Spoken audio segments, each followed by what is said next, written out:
Get ready for your dictation.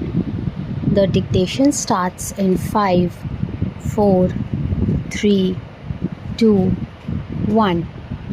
Sir, I would like to make a few observations so that the Honorable Minister will make a note about the way in which these institutions are being run.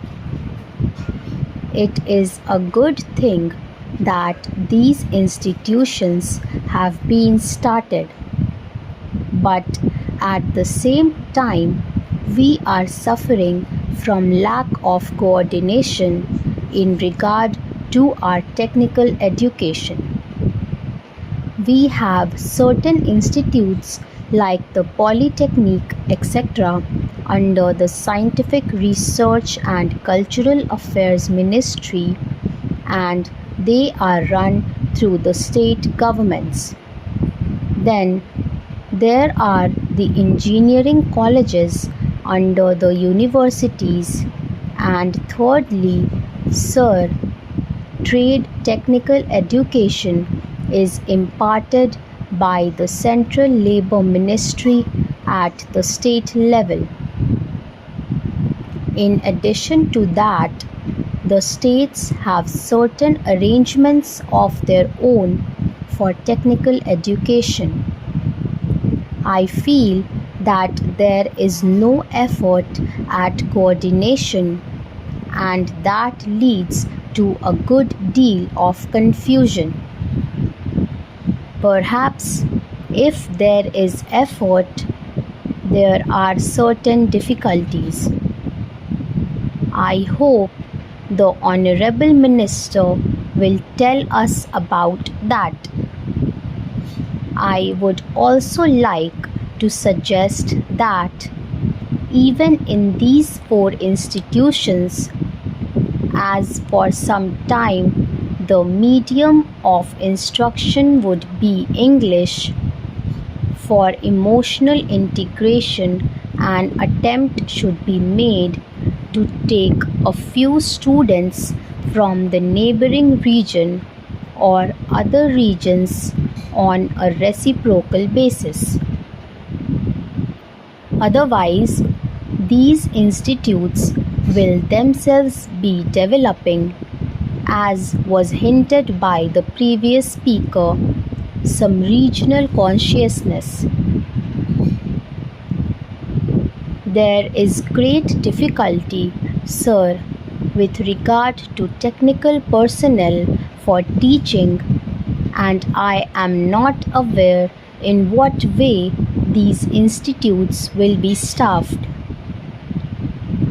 Perhaps some foreigners will be brought in, but at the same time, with the arrangements existing at present for taking technical help from different countries, Russia, UK, USA, and Germany, I do not know whether there will be special courses provided in these institutes. For the teaching staff from those different countries, what arrangements there are, one does not know. In the present arrangement for teaching, I should have liked to mention the 5th arrangement for teaching at present provided through the various industrial concerns like Bhilai, Rourkela, etc. All these big concerns have their big technical schools, and they take their students for postgraduate work as also for research work. What will therefore happen with regard to the standard is a question. Sir, we are not at all sure in our country about the correct use of terms. I would, for instance, mention here the word polytechnic.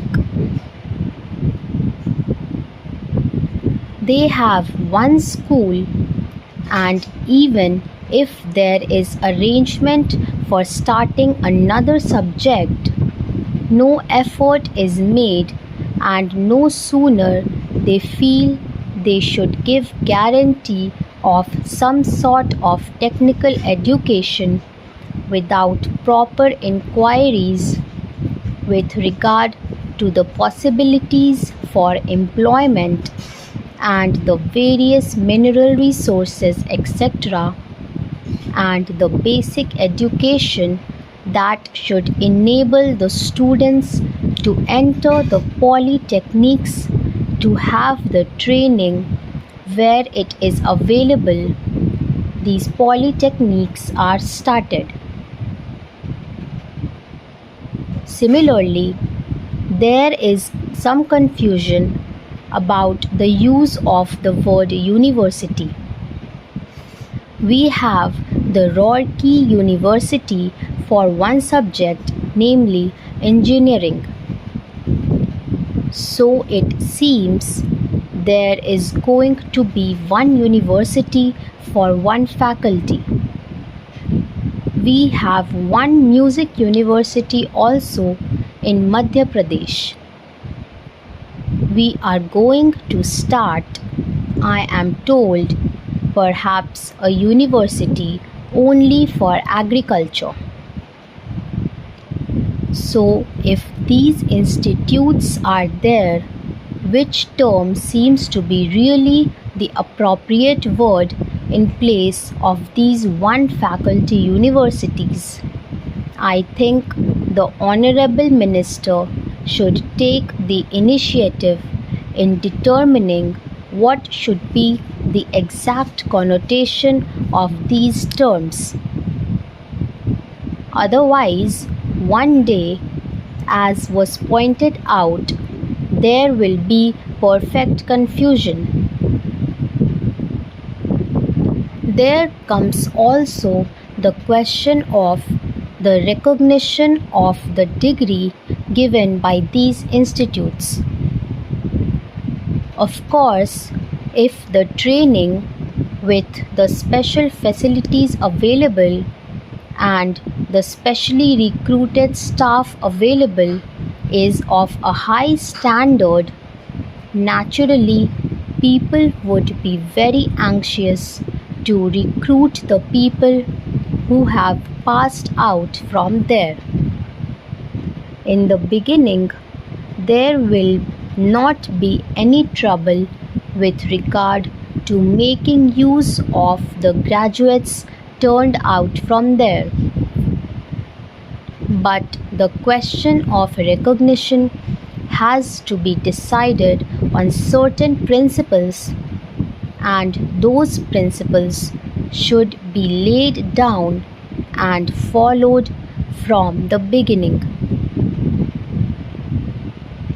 Now, I would like also to mention the question about scholarships, especially to the children of the working class, should be given. I would like to point out here that there is already provision for that, and it is not something new. What I would like to stress is that scholarships should be in larger numbers. The scholarships do not seem to be adequate for the rising standard of living and the cost of living. The scholarships that are given do not meet half the need. There is yet another matter which the Honorable Minister is the proper person to inquire about, and that is the merit scholarships that are available in different states to students for technical subjects or to other students who pass with very high marks are not given by the states if they read outside the state. That's all friends. Thank you so much for watching the video. Please like and subscribe and don't forget to share the video with your friends.